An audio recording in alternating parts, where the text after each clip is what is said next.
Thank you. Probably not, but during questions you can ask about it.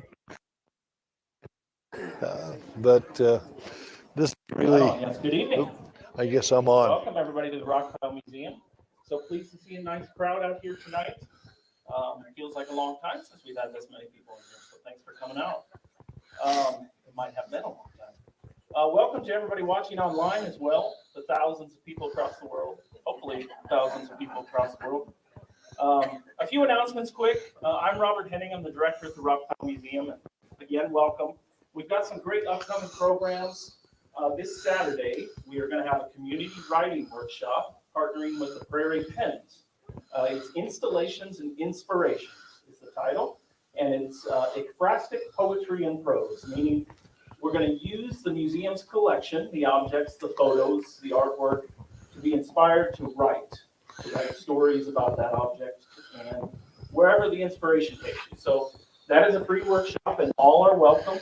There's some over there. That is 1 p.m. on Saturday. Come on. So Thursday then, the following Thursday, October 20th, we have a Schools Out Craft Day for students.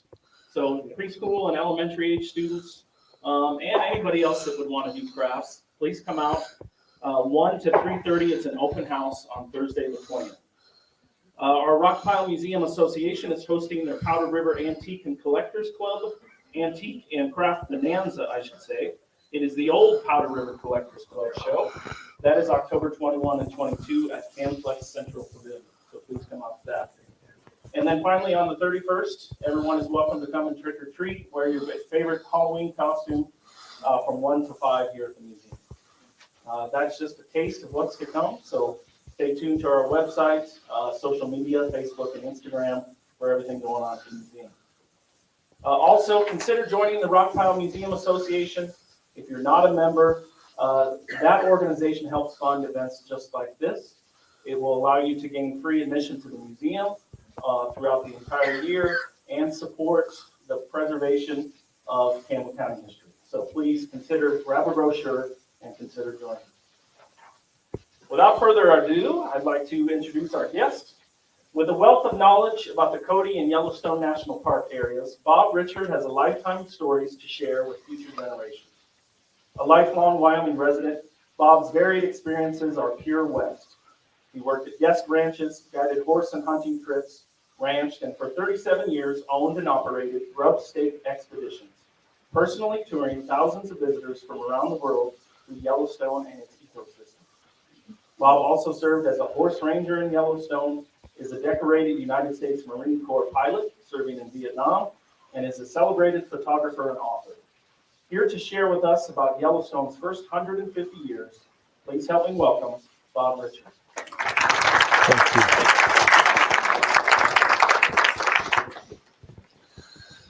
Thank you for inviting me tonight. I've got to get used to this mic. Can you hear me back there all right? It's wonderful to see all the faces here, young, some my age, but history is important, and I don't use a script. I'm going to look at the picture and tell you my memories and a few stories, and some of our local people here are a part of this story tonight. I hope you can pick them out. If you can't, I will point them out. But they're also checking to make sure that I don't tell you a big yarn. So I have people that'll raise their hand and say, wait a minute, that's not right, Bob. I had drivers with Powder River that would slow down and say, well, Bob, aren't you going to tell them about such and such? And he wouldn't go any further till I told that story. So, and I have a couple of those here tonight, but let's see if I can make this work. I had provided this talk at the Buffalo Bill Center of the West, and 2 weeks before I gave it,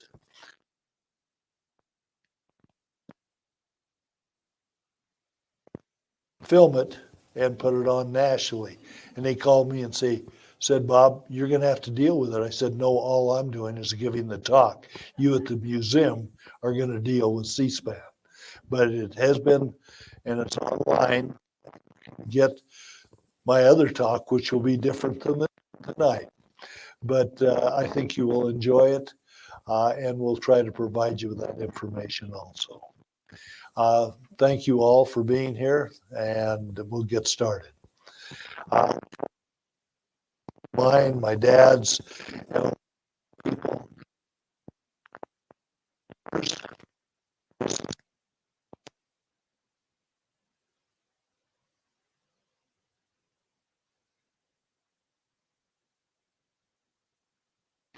Some story about how it's progressed. This was taken at the when I was in the Marine Corps and I was home on leave, and my dad took that at Albright. Dad was a photographer from Cody. That's my favorite photograph that I took of Old Faithful, and with the tree, it gives it a little bit of an idea. Can you see all right? If you can't, we've got some more chairs over here. All right. And I can pull this back a little bit. Will that help? All right. This is Mammoth Hot Springs. Something I learned as a guide in Yellowstone was we have hundreds, maybe thousands of earthquakes every year in Yellowstone. They're small ones, but it changes the plumbing. And so in the spring, my first trip through the park, usually with some of my guides, we would look at all the features and see what changes, what was going on, and talk to the naturalists that are there year round and the geologist, because all the different features change in their eruption or the size of the hot springs or whatever, and Mammoth Terraces changes every year. This is a close-up, and every year it changes. Lower Falls. The photograph on the left is taken by my dad in 1956, and I flew up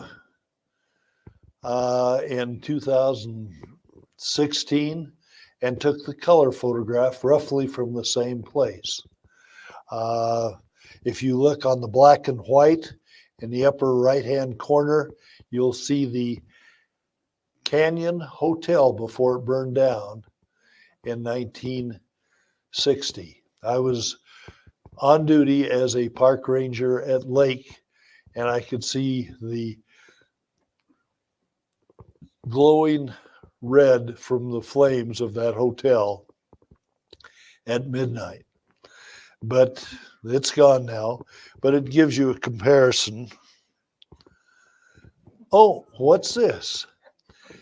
Taken by my granddad and his partner, and feeding bears was just part of Yellowstone Park till they decided that they better stop it because somebody might get hurt.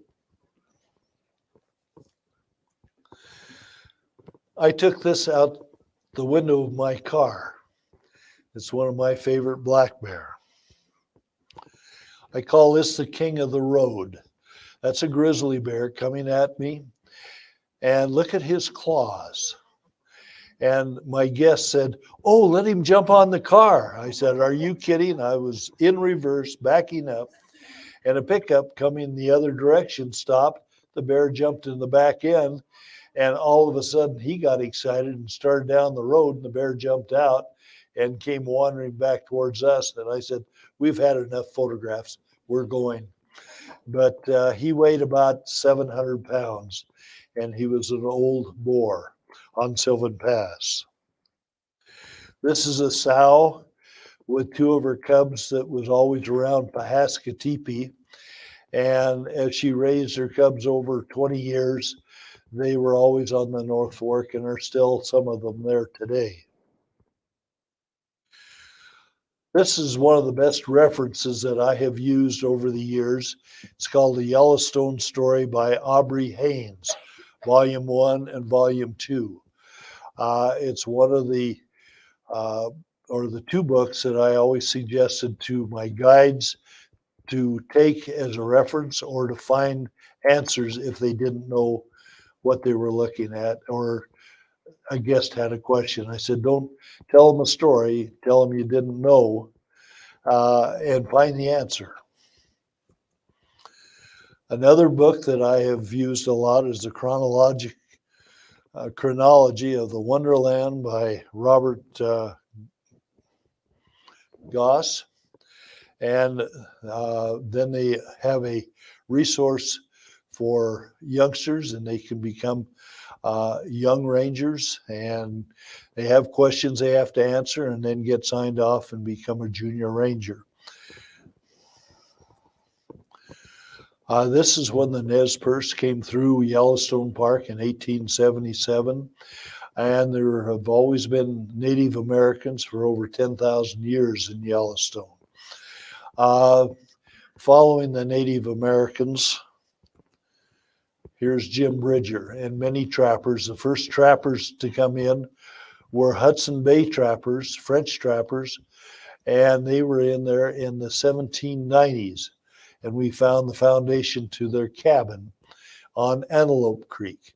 I'm always poking my nose into these kind of things and trying to see where they were and follow up on the history written by Aubrey Haynes or others. These are some of the things that went on in Yellowstone over the years. Surveyors came in, miners came in, and the miners went a lot to Cook City.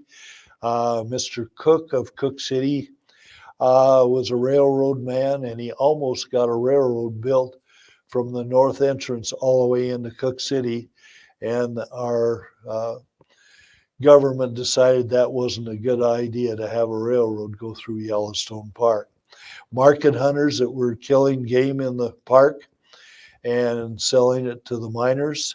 Sport hunters were coming in, and all this was causing a lot of problems. And Buffalo Bill got General Phil Sheridan to come in, look at it, and he brought military troops in, and they formed a base of operations at Mammoth and called it Fort Yellowstone.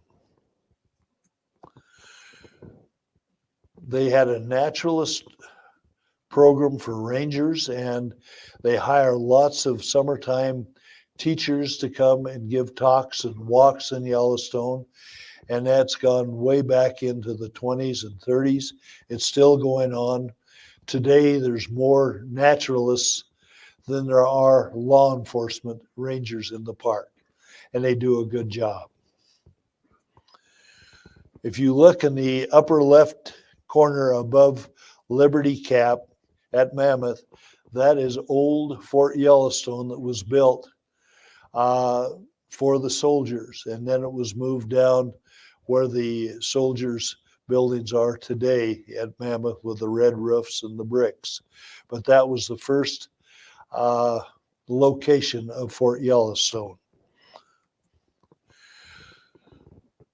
CCCs during the 30s and up until World War II there were 6 camps throughout Yellowstone, and they helped build trails, clear trails. They helped on the dirt roads. Before the war, there were no paved roads in Yellowstone, and they were always there with all kinds of energy and building skills. This is in the late fall. It's snowing. They're running a cement mixer, and I can't figure out what they were doing with the concrete, but I was glad I wasn't up there doing that. This is Big Red, myself, and Lon Garrison, the superintendent of the park. And he'd come from Yosemite, and he said, my dad was interviewing him about something in the park. And when he finished, I was with my father, and I was 20 years old. And he looked over his half glasses at me, and he says, "Can you ride a horse?" I says, "Yes, sir. I was raised on a ranch."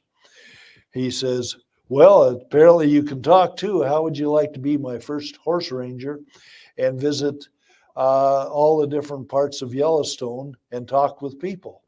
I said, I'd really like that. And he smiled and he says, you're hired. I says, well, what about the paperwork? He says, don't worry about that. I'll send it down. You're going to be at Lake, and you go out to the Buffalo Ranch. And when you get out there, tell the old man out there, he's kind of broke up, but he's got 70 head of horses that'll be in the corral, a big corral. And he says, you pick out the 3 horses you want for this summer. And if this works out, we'll keep doing it. Well, I got out the ranch, and this old cowboy was all broke up. I don't think he could even get on a horse. And he handed me a rope, a gallon can of grain, and opened the gate. And he says, there you are. And I walked out with all these milling horses, and I'm going, how in the hell am I going to pick out 3 horses? And the next thing I knew, this big red, he was a Morgan stallion, stuck his head over my shoulder and got into the grain. So I put the rope on his neck, led him to the gate, and I said, this is one. He says, you can't have him. I said, why not? He says, you bucked everybody off. Nobody can ride him. I said, have you got a saddle? Have you got a hackamore and a blanket? Yeah. I said, go get him.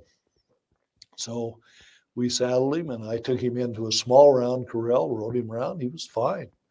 I said, Dad, open the gate. And the old cowboy jumped up. You're going to get killed. I said, no, I'm not. And I rode him out to the creek and back, or the Lamar River. Came back, and I said, I want him, and you find me 2 more just like him. And I want them at Lake on Monday. He said, you can't have them. I said, you call the superintendent and tell him, don't tell me. And they were all there the following Monday. And that's how I got to know Big Red for the next 6 years. The only problem was the superintendent liked Big Red too. And every 2 weeks he'd come down, and we would ride either at Old Faithful, Canyon, Lake, Mammoth. And he'd look at me, he says, you've got the best job ever, Bob. He says, I wish I had it. And I said, no, you don't. But anyway, it was a great job for me as a seasonal. And then I became a career conditional.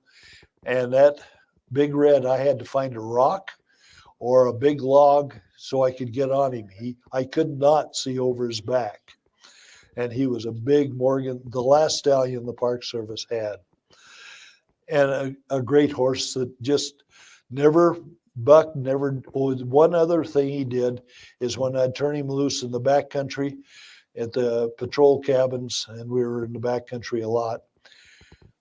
If a bear, grizzly or black, came into his pasture, he laid his ears back and bared his teeth, and he ran the bear right out of the pasture. But that's the kind of horse that found me, and I was privileged to ride for 6 summers.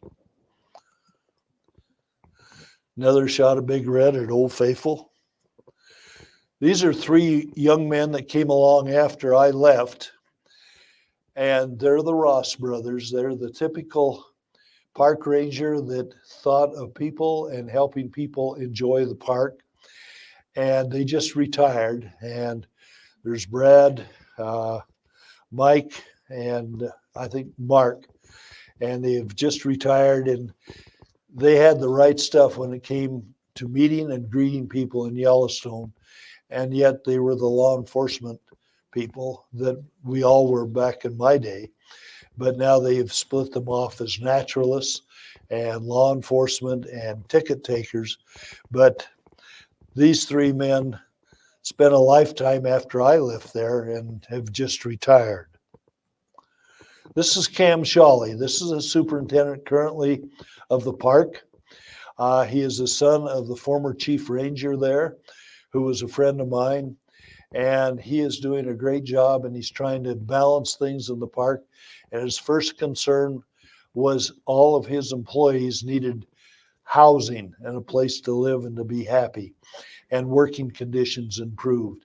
And he has put in over 100 new duplexes or homes for these families to live in. And he says, if I have happy employees, then my guests are going to be happy because they're going to treat them better. And I thought that was a pretty good philosophy. This is the only woman that's been superintendent of Yellowstone, Suzanne Lewis, and Frank Walker, her deputy. And she developed lots of new things and also built the Canyon Visitor Center. And she was from Pensacola, Florida. And I always met the superintendents, got along with them pretty well. And somehow she'd heard that I was a naval aviator in the Marine Corps. And she shook her finger at me after I introduced. She says, I was raised in Pensacola. I know all about you naval aviators, but we got along fine. This is Craig Lyle Thomas, a classmate of mine, our U.S. Senator, that helped to dedicate and open the Canyon Visitor Center in Canyon. He's now deceased, but he was our U.S. Senator for several terms. This is Bob Smith. He's the volcanologist for Yellowstone for over 60 years. And he is still with the University of Utah, but he comes up, and I did pack trips with Bob and John Lonsbury, the district ranger, and we packed all the backcountry trails over a number of years on 10-day trips. And I learned more about what's going on underneath as well as what's going on with his seismic activity and GPS and all that type of thing. But that's up by Mirror Lake, and a earthquake had happened, and the lift where we were sitting had been raised 150 feet, probably 500 years ago. This is going up Soda Butte Creek, and that's Soda Butte when it had a ranger station there and a soldier station. It's one of the older photographs, and you're looking towards Thunder Mountain and going towards Cook City. This is at Mammoth, and we had a valley ranch up the South Fork that took guests by horseback. And these are all his guests with the superintendent of the park and Larry Laram from the ranch on the South Fork. And that was back in the 20s and earlier than that. Early transportation in Yellowstone, horses, wagons, stagecoaches, and the roads were pretty muddy, dusty. They had wagons with water tanks that sprayed water. This is a coach that the Yellowstone Park Company had. That's at the museum in Cody. Here is 3 wagons hooked up to several teams of horses. I don't know how they could drive that and get around some of the corners they had in Yellowstone, but that's an example of how they haul things. This is a Frost and Richard, which was my grandfather and his partner, with a Surrey, and they took up to 150 guests through Yellowstone Park for 18 days, self-contained. They had a cook wagon, and they had the passenger group, and they had the camp group. That's their camp, Frost and Richard, at Paradise Glen, just above the Chittenden Bridge on the Yellowstone River. And below the Chittenden Bridge is the upper falls of the Yellowstone. But can you imagine 150 people? They borrowed every wagon, every man that could drive, and every horse they could find to take 150 people, 18 days through Yellowstone. And then look at, they all had their own stool, and they got lunches that they carried with them, but breakfast and dinner, they gathered around the tables. I mean, what an undertaking. I couldn't handle it. I thought I had my hands full with a busload of people. Oh my, they were feeding bears back before 1910. That's Phonograph Jones, the cook, feeding a black bear. Actually, I'll tell you more stories about that. This is July 1st, or actually June 30th, taking the cook wagon over Sylvan Pass, and they're having the clear snow, and it was tough getting over the pass on their first trip. Frost and Richard did 3 trips, the 1st of July, 1st of August, and the 1st of September. And in 1913, there were more people with Frost and Richard through the East Gate than the other 4 gates in the park during the whole summer. Take a look at that. My granddad is bailing off the wagon with all the camp gear, and I thought, wow, just to have to get that upright and get it all put together. And that's going up to Dunraven Pass, which is near Mount Washburn. This is the corkscrew near Sylvan Pass, and the wagons and the corkscrew was built to get elevation and make it easier for the horses to travel over Sylvan Pass. Now this photograph, and you probably will have to look carefully, but my granddad had a broken shoulder, and one of the lady guests, they were all teachers, women from Chicago, and she was handling the reins, or the ribbons as he called them. And before the trip was over, the 18 days, he asked that lady to marry him, and she became my grandmother. And so that's a special photograph of mine. That's the 30th of June to get over Sylvan Pass, where they dug it out. And we think we have it tough today when we get a little snowstorm. This is the Sylvan Pass Hotel or lunch station. This is in the early 20s when vehicles were traveling through the park. We'll get to that here in a minute. This is on top of Mount Washburn, and a couple of the Frost and Richard wagons and guests on horseback. The guests, if they wanted a horse, had to pay $1 a day extra to have a horse during that time, and they could either ride in a wagon or the horse. Bill Cody was very instrumental in getting the road open through the East Gate, and he had Pahaska Teepee, and he also hired my grandfather, my uncle, to do all the guiding of foreign visitors and visitors from the East on hunting trips as well as tours through the park. This is at Gardner, where they had a railroad come into Gardner, and this is where the supplies were picked up to be taken into the park.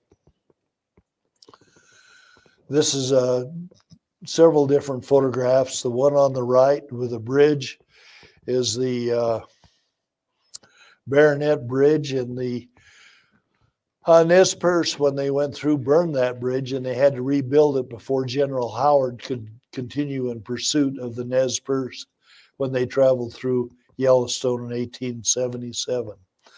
And the others you can read there and see the camps, but this is one of F.J. Haynes's photographs.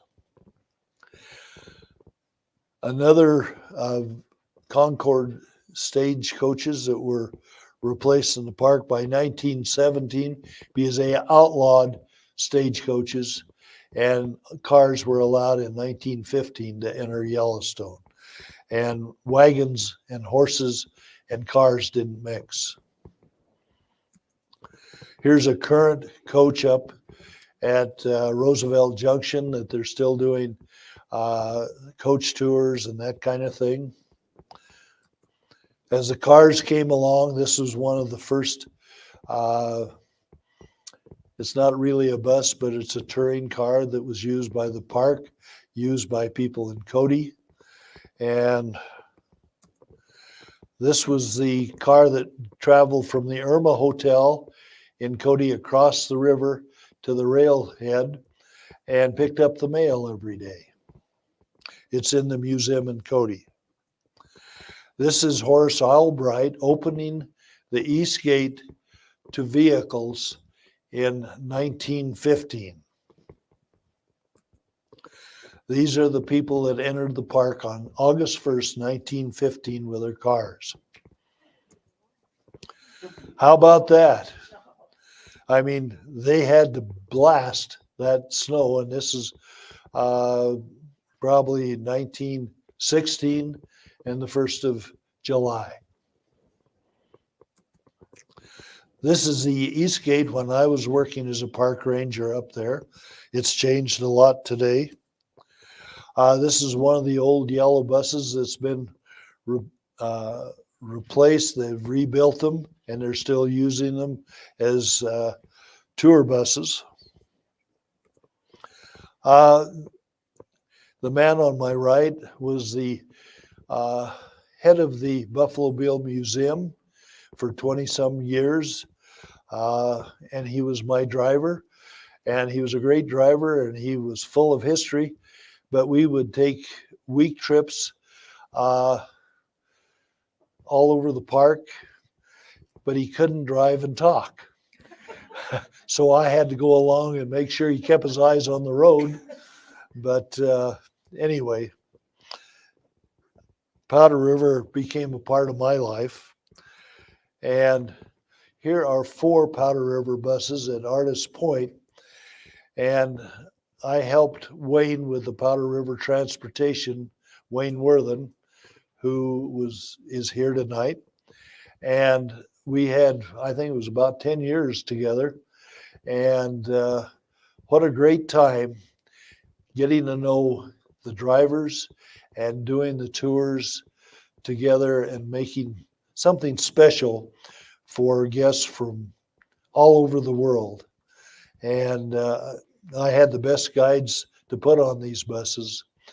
And it was a treat for me, but Yellowstone needs more buses and less camper trailers, especially with people our age trying to drive them on narrow roads.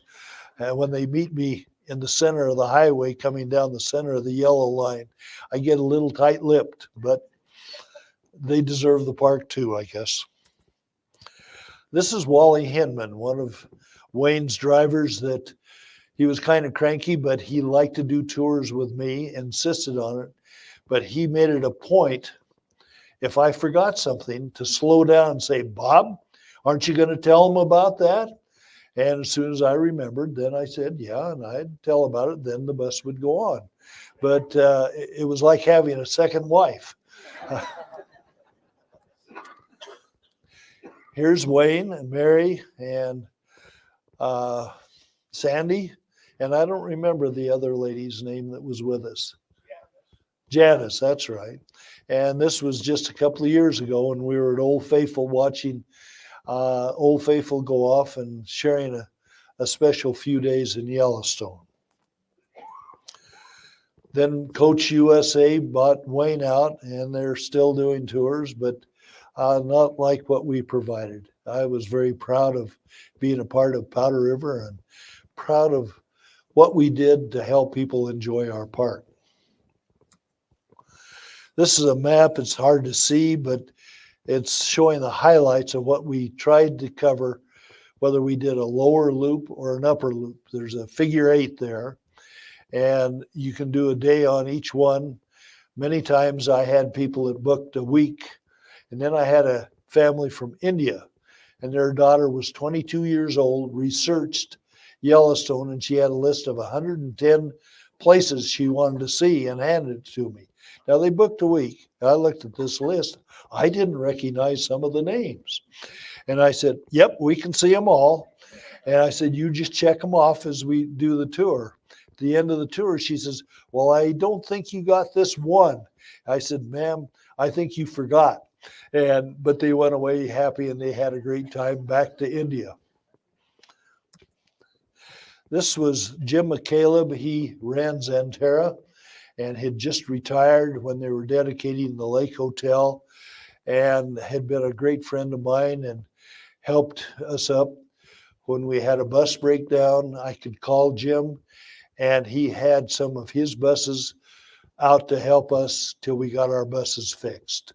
And what a treat to have somebody that was interested as we are in helping people enjoy Yellowstone. This is Fishing Bridge. Today there's a sign that says no fishing, and still they call it Fishing Bridge. And that's what it looks like in the wintertime. And on the left side, you can see the old boat dock. And when I was a ranger at the end of the day, I had 2 children that were born up there, and I put them in papoose boards, and my wife and I would take a rowboat out there in the summertime and catch a few trout, and we'd keep 2, fillet them, and my mother called that Yellowstone bacon, cooking a little butter and a little flour. This is a lake hotel.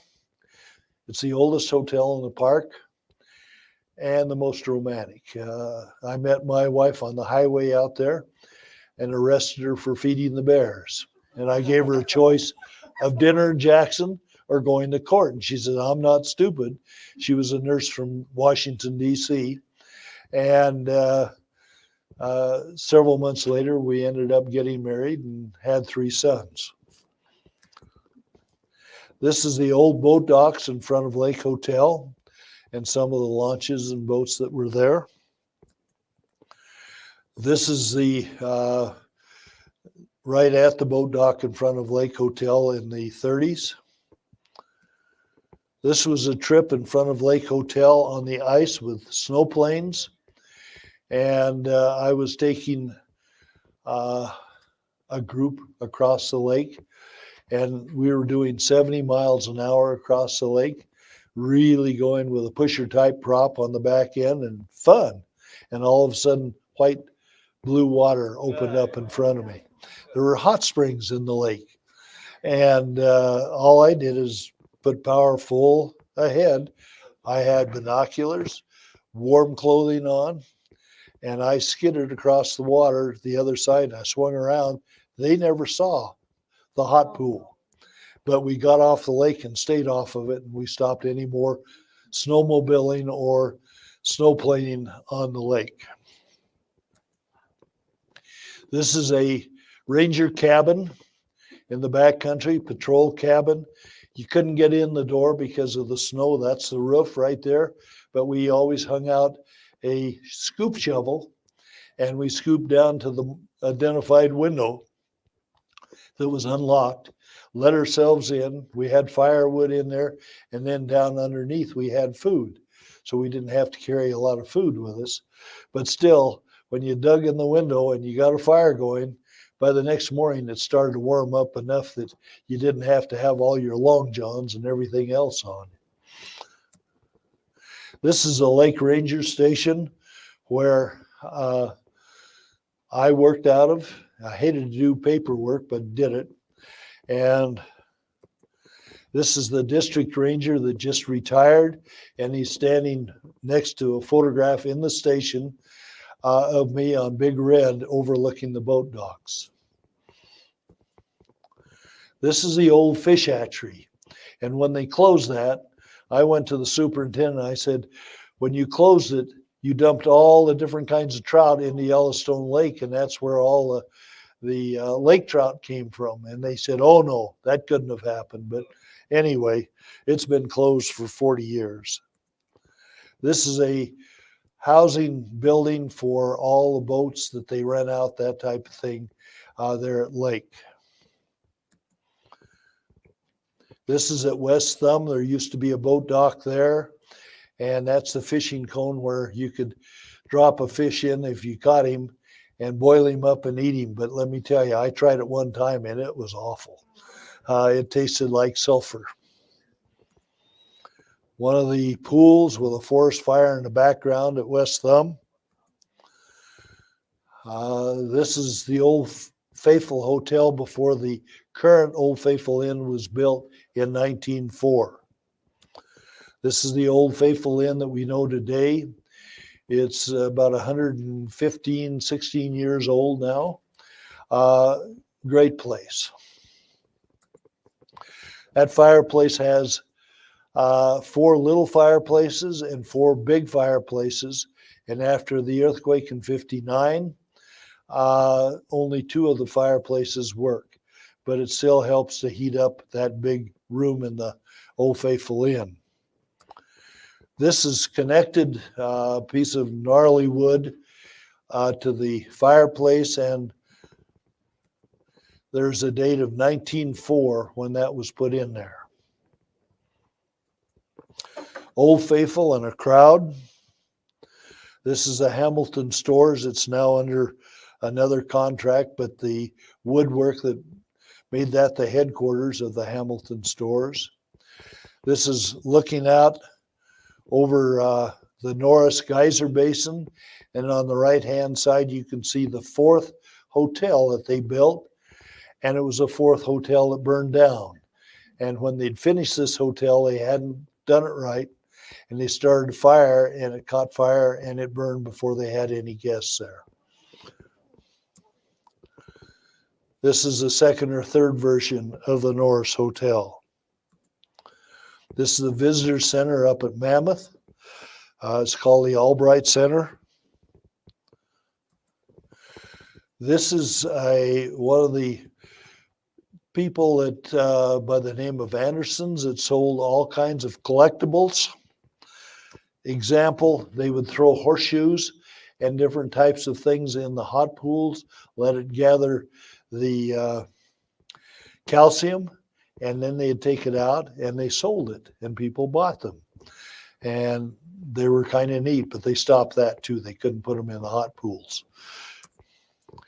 These are redwood trees up on Specimen Ridge, and you have to hike way up there to get to them. My son did Appalachian Mountain Club hikes for 6 weeks, and they hike that every week with a different group. I'm glad it was them and not me. This is the bridge that was burned and had to be rebuilt, but you can still see the abutments for that bridge. This is Soda Butte. And the buffalo are there to watch the tourists all summer. That's what I tell my guests when we're driving. And I said, they're waiting for them to show up. How about that outhouse? It's the only outhouse in Yellowstone Park that has a mailbox. And, pardon? There, you've been there. Good for you. Slough Creek has outside the park Silvertip Ranch, and they had to ride down to get their mail. But I asked Suzanne Lewis, the superintendent, at a meeting in Cody, I said, why does this mailbox exist? And she looked at her staff and says, staff, tell Bob why that mailbox is there. And her staff did not know. So I shared with them and educated them that it was the Silvertip Ranch mailbox. They're just above the Montana line, and several presidents have flown in there and spent 10 days at the ranch.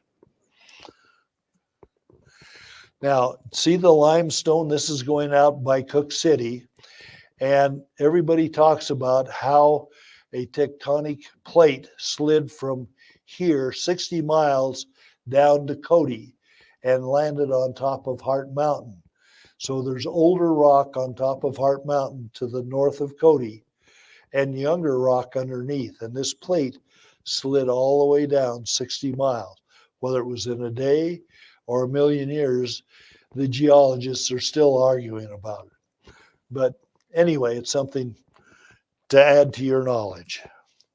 That's the Canyon Hotel. I stayed there with my grandparents as a young man, and then it burned on my watch.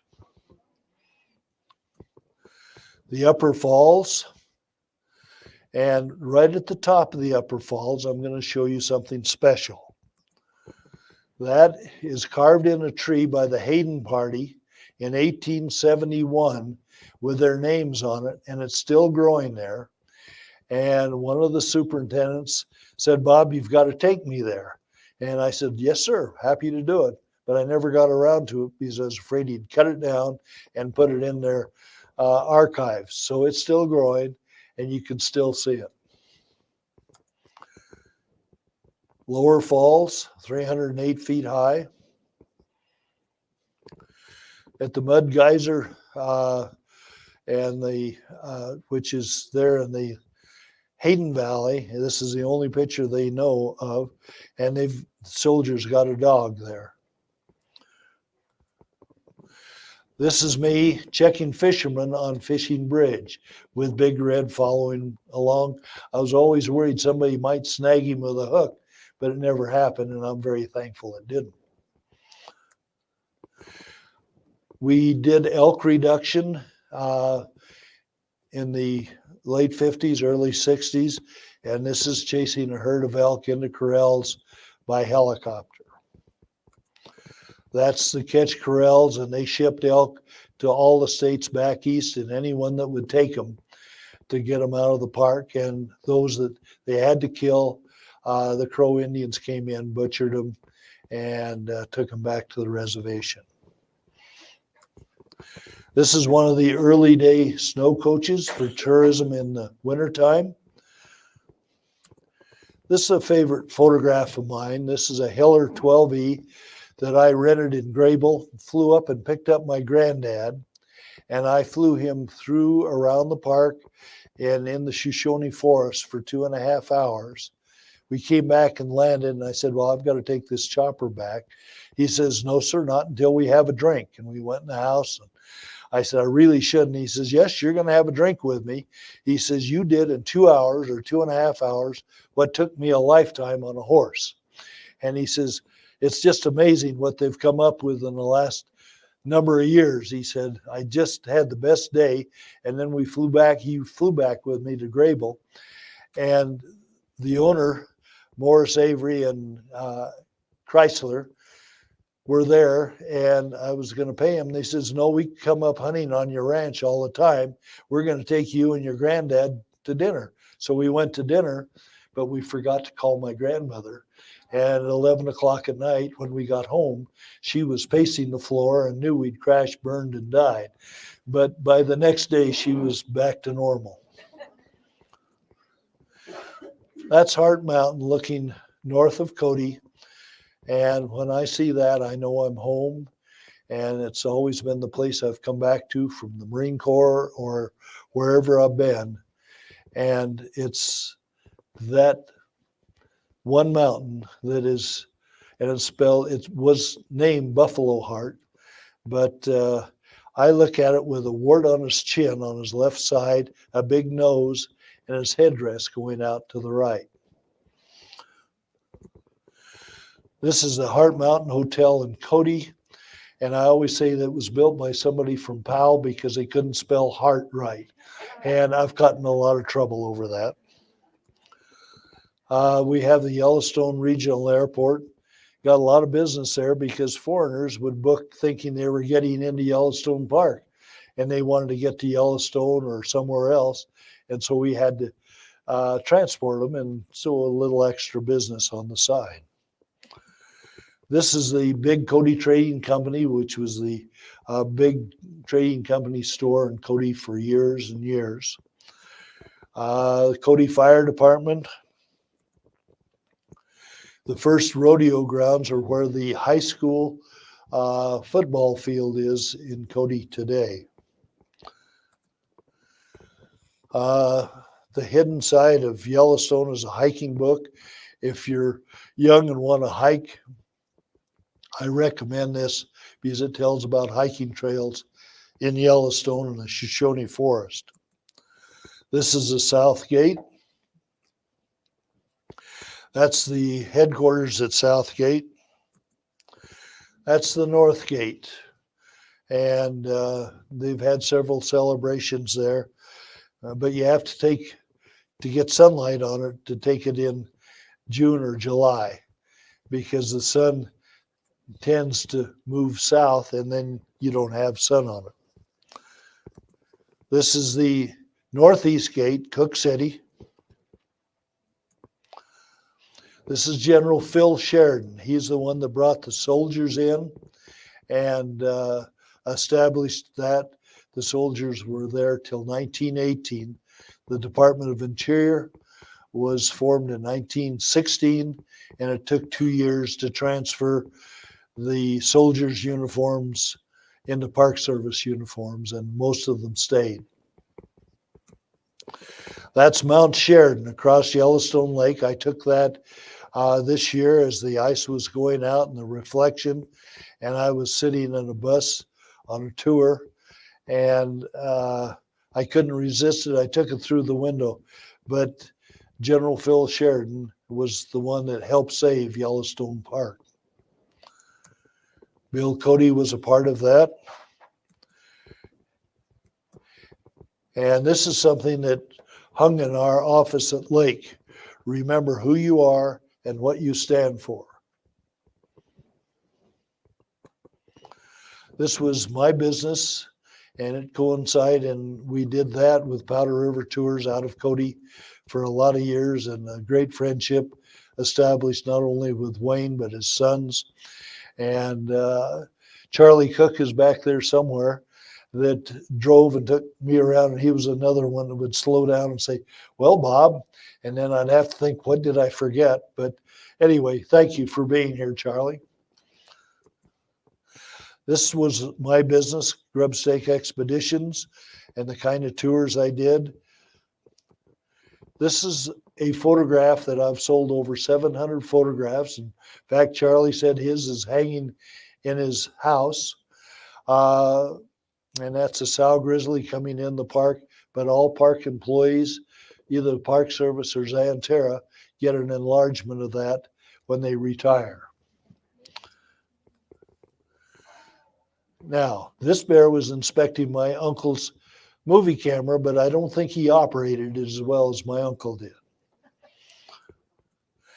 This I found, and it talks about Ranger Bob, and I just put it in there, but kind of a fun cartoon.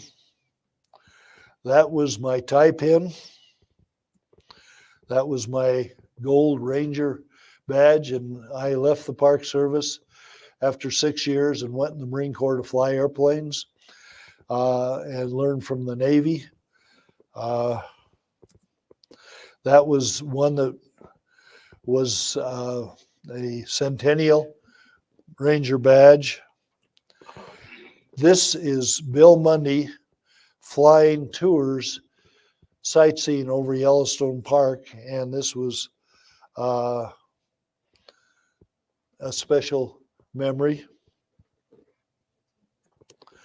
This book is published every year now. It's the briefing guide that's published each year for the superintendent. Suzanne Lewis started printing them so that anybody could buy them. This is probably the best collector's item if you go to Yellowstone this year or go online and order it. It has all the answers to all the questions for Yellowstone. Places, names, animals, flora, fauna, whatever. I've been in 3 disasters in Yellowstone: the earthquake in '59 as a ranger, fires of '88, and the floods of this year. And everywhere I go, I'm always proud to be an American and have that American flag in front of the building where I work. And I think I've run out of things to say, but thank you. If you have questions, I'd be happy to answer them. Yes. What happened to Big Red? I'm asked that often. Big Red, the trail boss, who was my packer when I worked there, got a hold of him and kept him for the next 6 years. And the only story he would tell me is he said, I had some guy that was jerking on the reins, and I told him I'd fire him if he did it one more time. Well, they were 17 miles out, and he fired him and told him to walk back to get his paycheck. But Big Red was there till they retired him. And great memories, but he was the start of 4 or 5 stallions I owned over the years after Big Red, and he was the best. Thank you. Yes, sir. By the way, you and your family are a great resource. Bless your heart for coming here. Good job. Well, Here's my question. yes, sir. Are there teepee rings in places in the park that were left there that they didn't remove? Or are there some? A friend of mine is the archaeologist, and he's now working at the relocation center out of Cody, recovering things. But he helped go through the park and identify teepee rings, fire pits. He found all my granddad's campsites, shared them with me.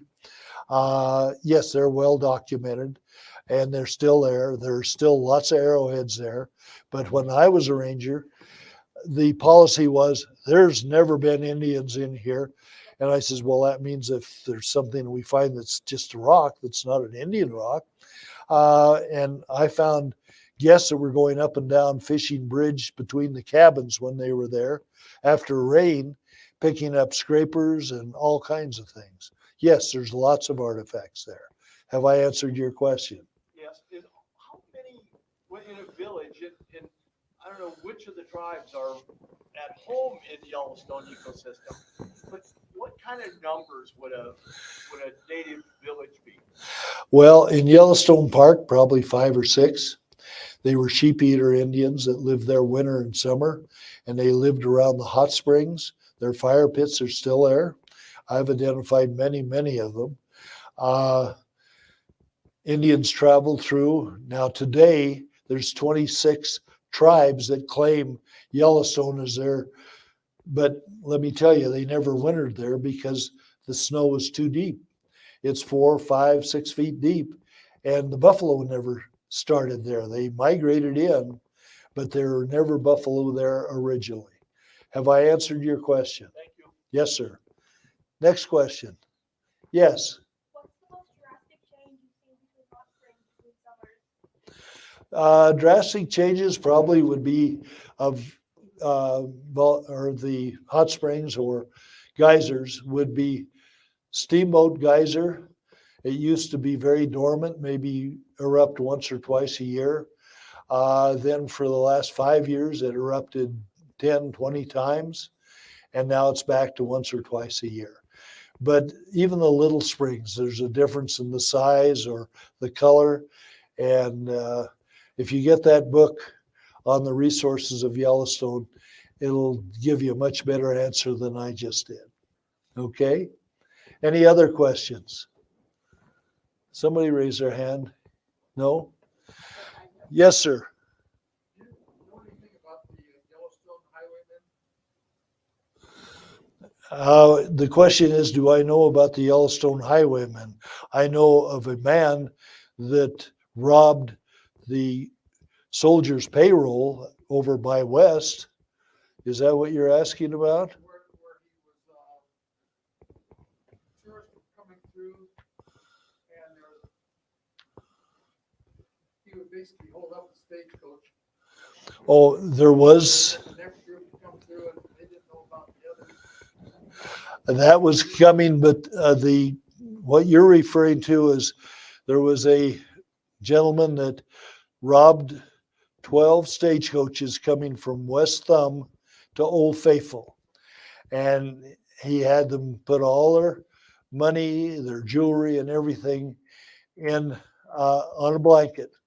And then he knew that it would be 2 or 3 hours before the soldiers showed up, and he put it on his back horse and disappeared. And they searched and searched, and several years later, they finally found a man at Gardner that wanted to get rid of something, and they caught him. But it was a long time. But that's a very rough sketch. Does that help? Does that coincide with? Yes, they did. All right. Yes. Sorry, one more question. In reference to the gentleman back there, is there any resources you can point to about Indian, Fire pits, rings? TP rings. Yeah, The best is the resources manual I referred to. really? It has information on that. They're trying not to publicize a lot because they don't want people digging, but they have college groups that come every year to dig these sites and sift it and document it, that type thing. Uh, I would say that's your best resource, or to go to a naturalist in the park and see if they will share more. Yes, sir. I agree with you. We could use more buses and less RVs. Well, when they come at you in the middle of the road and they don't know how to drive them, but they rented them. And my attitude is if you put them in big parking lots at the entrances and had buses, or even you had a man by the name of Malcolm Wallop that recommended they put a tram or something like Disneyland where you can stop, get off. But my dad had a fit. He says, I want to pull my camper up there. I says, well, that's fine, Dad. I'm sure you can pay it, but charge more to have somebody go in with a camper. But there's not a simple answer. They're looking at it. They don't want to put buses in as a change, but to encourage more bus tours. How about some of you young people? I assume you're all in high school and are here to get some information. Any questions? There's never a silly question. Ask. Yes. I can't hear you.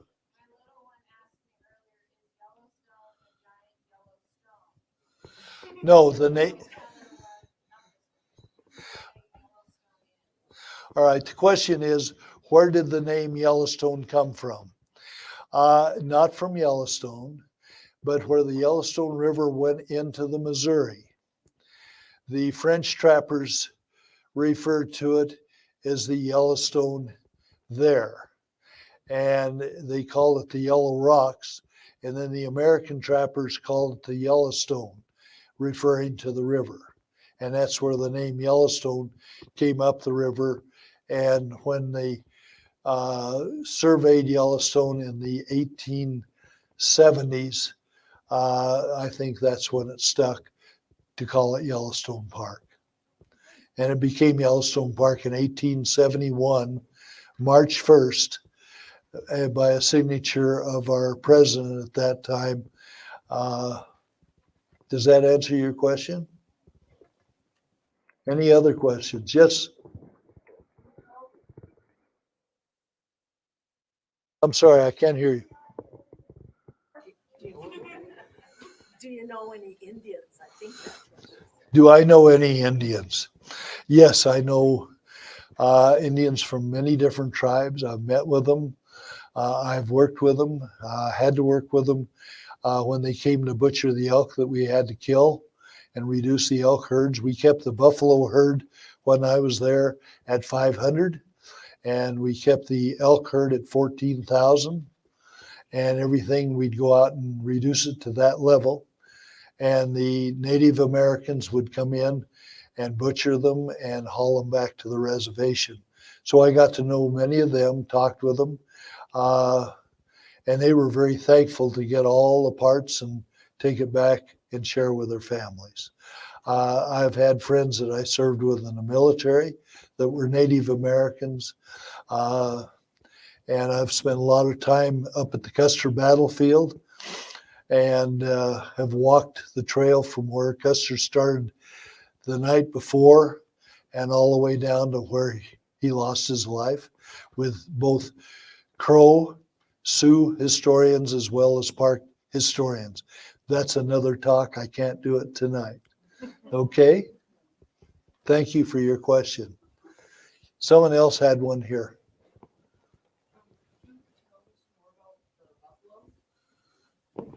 You want me to tell you more about the buffalo? The buffalo became pretty much extinct except for a few in about 1906. And the Park Service got some bulls from Montana and some cows in Texas, and these are buffalo. And they put them on wagons and hauled them in wagons from Gardner and the railhead all the way up to the Lamar, where they turned them loose. And they started reintroducing buffaloes. Today, the Park Service says 6,000. I always figure they underestimate. I would say there's 7,000 or 8,000, but I haven't flown over. I haven't counted them. but there's more animals than the land can support. The elk, I think there's over 40,000 elk in the summertime in the park. They migrate out to Jackson. They migrate out east and elsewhere, but there's too many animals. The wolves have helped to change that as they kill and reduce the elk herds. We're seeing more growth of willows come back.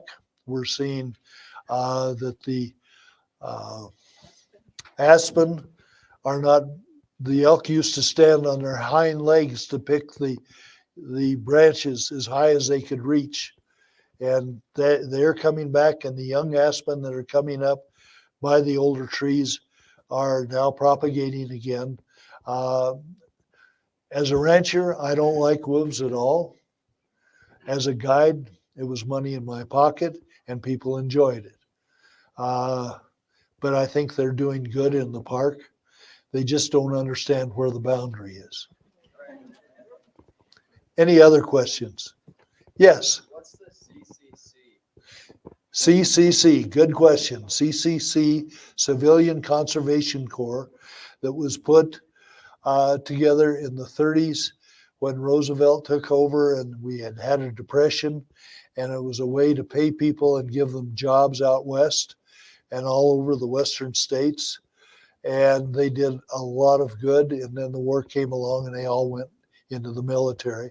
But the remains of their trails, their road building, their bridge building still exists throughout the park and throughout the Shoshone Forest and elsewhere. Does that answer your question? Thank you for the question. Anyone else? Thank you for being my guest tonight and being here and with all your questions and your interest. I hope to see you again.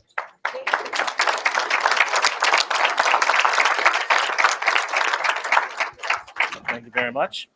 Thank you, everybody, for coming tonight. Join us Saturday for our community writing program, Installations and Inspirations. Have a wonderful evening. Hi, guys. Didn't know you came. Good to see you. You look familiar to me, and I don't know why. Bob Richard. I'm from Cody, originally. There you go. Yeah.